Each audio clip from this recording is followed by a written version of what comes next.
Farmer Madison here. Today, Mr. Zvi and I are visiting Little Red Hen Bakery in downtown Coupeville, where head baker Patrick gives us the insider scoop of what a typical day in the bakery looks like.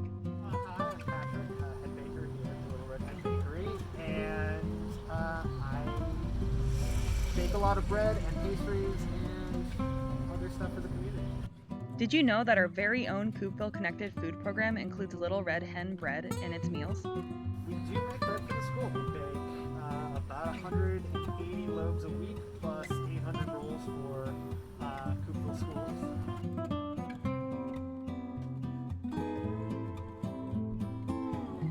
When we first arrived, a few bakers were working on shaping small loaves that will be used as sandwich rolls at the bakery.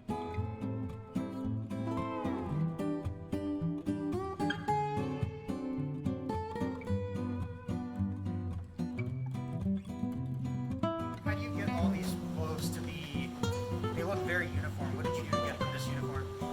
Practice. Yeah. Lots of practice. And what are the main ingredients in this loaf of bread that you guys are making right now? There is cornmeal, there is flour, there's butter, honey, salt, yeast. This is our croissant dough, and I'm going to make croissants all flaky and fluffy. You have to incorporate butter and about 27 layers of butter is what we're going to end up with. And this is a big slab of butter right here. Big slab of butter. So how do you incorporate butter So into I first roll it out on our sheet here. And this lets me adjust the roller, gradually making it bigger.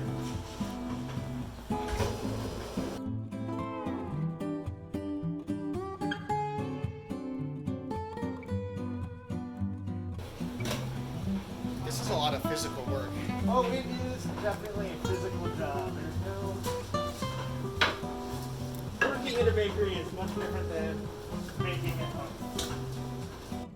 Each time you pass it through, the butter layer gets a little bit thinner.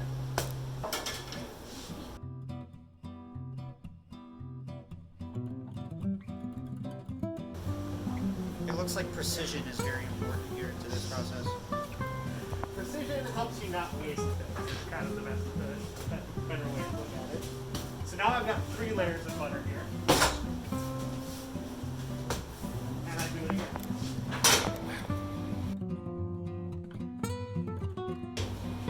So now I'm going to repeat that process again.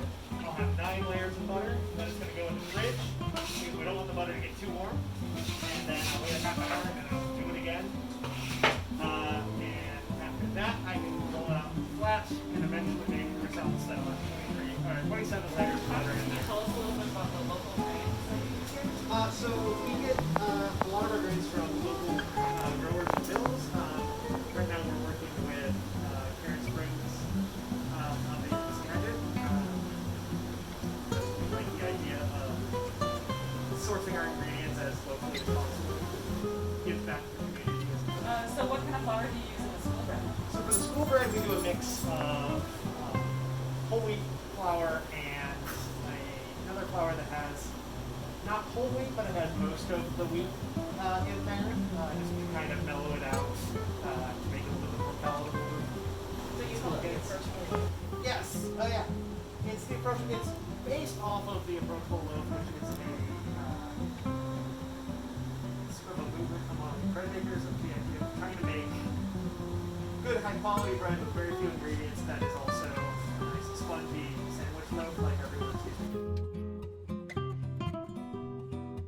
Little Red Hen Bakery buys flour sourced from local growers and mills, keeping business as local as possible in order to give back to the community. One of their main sources is Cairn Springs Mill, located in Skagit County. In fact, their EB's Reserve loaf is made with 100% local EB's Prairie grains, grown right here in Coupeville. Named after the story about a hen who grew the wheat, milled the flour, and baked the bread all by herself, we think Little Red Hen Bakery's name is very fitting.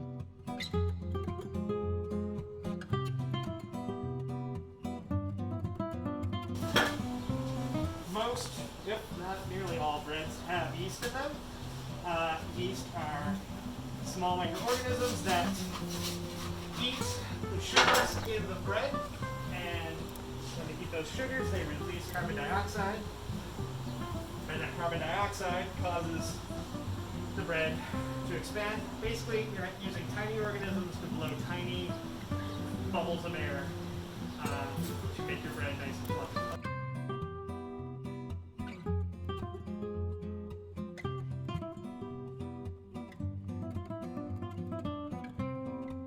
Gluten is a protein in flour that is what gives bread dough its strength. It's why we spend so much time mixing it and taking care to shape it. What we're trying to do is take that gluten, get it all organized so that when the yeast does its thing, it blows good bubbles. After seeing all the hard work that goes into these breads, the loaves looked even tastier. Then Patrick showed us the final step. How many loaves of bread can you bake at once in this yeast? When we're baking for the school, we can bake 80 loaves at once. Usually, though, I've only got about 60 loaves of